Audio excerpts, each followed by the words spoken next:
I know my agent Alex and John Horst and the Bucks ownership are focusing in about those discussions, and I'm just trying to focus in myself, how I can get better, how I can help my teammates be better, how can we be ready Saturday to play our first preseason game. Giannis, of course, has an offer for a Supermax sitting in front of him. He has until December 21st to sign it. If he doesn't sign it, it's not like he's asking for a trade. He has said he wants to stay with the Bucks through the season. He would have the opportunity, if he doesn't sign it by the time opening night happens, he could sign it next offseason, or he could become a free agent next offseason, which the Bucks certainly would like to avoid. Giannis also said it is not a title or bust situation for Milwaukee in his eyes this season. So, Amin, what's your reaction to all of that?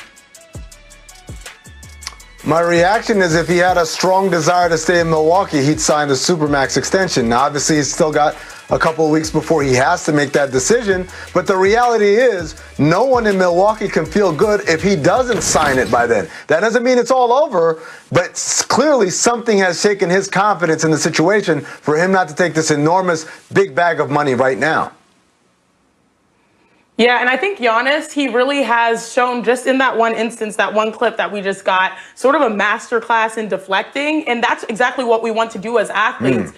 When you're dealing with a potential contract situation, I mean, a lot of things are nuanced, and it's better to have your representatives talk for you and just focus on the basketball. And if I'm Giannis, especially with the way that they exited the playoffs and the bubble, I'm focusing on my game. We saw this with the start of, after that whole period where they lost. He cleans social media, he takes a break, he recalibrates, he goes on vacation. I saw all those yacht pics and all that type of stuff, but he's still working and grinding. And so he's going to try to put himself in the best position to improve on basketball, and he'll leave everything else to the people that deserve to handle it. Well, look, it's complicated, right? We know where he comes from. We know how hard his family had to work just to put food on the table. The idea of being able to sign a contract for $232 million, that is security for your entire family that cannot be matched. On the other hand, there is optionality with deciding to kick the can down the road for another season. And Giannis has said over and over how competitive he is, how much he wants to win. And it will be interesting to see if he believes that he can get that with the Bucks if he signs up for the long term. And I mean, I've heard some people say, oh, he should sign it, secure the bag now. And players are asking for trades all over the place. He wouldn't be able to ask for a trade for 2 years if he signed this Supermax deal before December 21st. But he could, I guess, then go to the Bucks in a couple years and say, get me out of here, the way James Harden has. But isn't the danger of that, you're then the malcontent, right? You're then the one who's under the microscope the way James Harden is right now, and you don't get to pick where you would go. I mean, star players tend to get to go where they want to go, right? No one ever gets traded to Siberia and somehow, like, we never heard from them again when you're that good. But the reality is, Rachel, the numbers are skewed because we keep assuming that if he doesn't sign it and he leaves in free agency, he'll sign a long-term deal somewhere else. And we know that's not the play. The play is to go short and then come back when you're a 10-plus year vet and then make up some of that money, especially when we hope that the cap will have gone back up after all of this COVID stuff is blown over. Yeah, and Giannis, I think he's playing this right in the sense that obviously we want his long-term security, especially as an athlete that puts their body on the line. I'm speaking to someone who's been injured, and so having that security really helps. But at the same time, when you think about Giannis and the Bucks, they did what he wanted. They sat down with him. They said, you are the priority. They brought in a player by the name of Jrue Holiday, who is one of the most underrated players in the NBA on both ends, defensively and offensively. So they've done what he's asked, and I think he's giving them time, and he's doing it respectfully. Yeah, I mean, you can see video of Giannis and Jrue Holiday going at it in practice. How much of an impact do you expect Jrue to make this season? I mean, for someone like Giannis, too, just opening up his game. Look, he's a competitor, I think the main thing, Rachel. Oh. Go ahead, Amin. Go ahead. Oh, I'm sorry. No, I think the main thing, Rachel, is to remember that he's a massive upgrade over Eric Bledsoe, and that's not to say Eric Bledsoe is not a good player. He's an all-defensive player, but Jrue Holiday is a cut above defensively and obviously a cut above offensively, and that will bring some stability to that. Right. He says, quote, everything is on the table when it comes to extension talks with the Warriors, and here is what he said about his long-term plans. Take a listen. We have conversations. I mean, everything's on the table right now. I know just in terms of, everything I talked about being a Warrior and what the future holds. Obviously, fully committed on what that is, and understanding that I got to do what's right for me and the team, and having those conversations. I feel blessed to be in that position where I can say that and truly believe it. So it's a matter of just letting things kind of play out the way that they should, and that's kind of where we're at right now. All right, guys, so get your emojis ready. Is Curry saying he wants to retire a Warrior? BS or real talk? Emojis up. Let me see. What? All right, Amin, I would like you to explain your 100, and also, bonus question, how easy or hard is this going to be for him, given the complexities of keeping a guy with one team his whole career? Well, Rachel, you kind of blew the lead right there, because what I was going to say was I 100% believe that is his intention. That's what he wants to do. It's the only franchise he's known.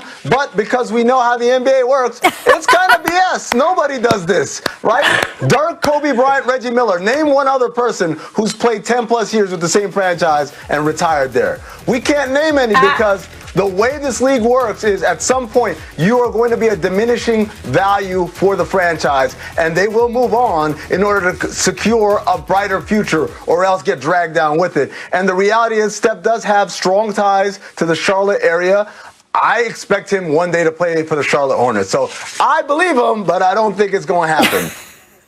That can be true. That can be true, Amin. But you know what's really funny? You know, when I got to Stanford in 2010 as a basketball player and a student, that's when the Warriors really started turning around. And Steph Curry is synonymous with Golden State, especially with this new late success. And I feel like this is a team now currently constructed, and even for the years in the future, that has an opportunity to win as long as he steps on the court. And we're talking about how many years he's been in the league. He's already been, I know he has a baby face, and we call him a baby face assassin, like Devin Booker too. But he's entering his 12th season, right? And he's the longest tenured player in the league, still with his original team. Meaning he is the only guy, the longest time with the team. I don't think he's going to mess that up, maybe for Charlotte, but I can see him staying in Golden State for the whole time. Well, and look, some of it is up to Tim Duncan and Manu. Well, some of it is up to the player, though. I mean, you mentioned Dirk, right? Okay, well, Dirk took a lot of pay cuts to stay with the Warriors. He worked with the team in terms of roster maneuvering, and he also decided it was more important for him to stay with Dirk, to stay with the Mavericks, than it was to maybe go chase a title somewhere else. There were years where they weren't good and he could have gone somewhere else, but instead he wanted to stay in Dallas. So part of this is going to be up to Steph, and part of it will just be difficult, but we'll see if he can do it. Steph Curry's pulled off the difficult plenty of times before. We'll keep talking about West point guards, guys, because I want to move on to Dame Lillard. Much like Steph, Dame is known for his extended range, earning the nickname Logo Lillard for his frequent shots from more than 30 feet. But apparently, he's planning to extend his range even further this season. Here's what he said when asked if he would shoot from half court in a game this season. This was from The Athletic's Jason Quick. Quote, "Very possible. Obviously, I'm not just going to be out here every game firing every shot from half court, or maybe not even every 20 games. Might be once or twice the whole season that I feel like, F it. If I get in a game and I hit 3 threes in a row, that's when you should have your eyes open, because it might be going up from half court at that point." Dame says he's going to shoot half court. BS or real talk, guys? Emojis up. Let's see him. There we go. Chene, give it to me. All right, let me tell you this. Damian Lillard is going to shoot. Shooters shoot. And again, we saw this especially late in the playoffs when it came to the bubble, making that push. They were double teaming him around the hash mark, even double teaming him as he crossed half court to force the ball out of his hands. And if he's made a few, he will shoot that shot. He walks into a gym, and I'm talking about, it could be Lifetime, it could be 24-hour fitness, it could be, obviously wherever gym they're at in the NBA, the stadium, the arena. His mentality is that he can make any shot. And I remember hearing that Dame, he led the NBA last season with makes from 30 feet or longer. Yep. Now, half-court shots are 47 feet from the basket, 47 feet. He's working on it, and I'm telling you, if he is shooting it, he believes he can make it. And if he believes he can make it, he's going to take it in an NBA game. Yeah, his percentage was highest over 30 attempts. Absolutely. Yeah, Chiney, you're absolutely right. You know, the effect that it has on opposing defenses, it stretches everybody out, so it gives more space for the other 4 players on the court offensively. But the other thing is, he works on it. He's done it before. He's great at it. He does it all the time. That's what makes it allowable. And because of that, he has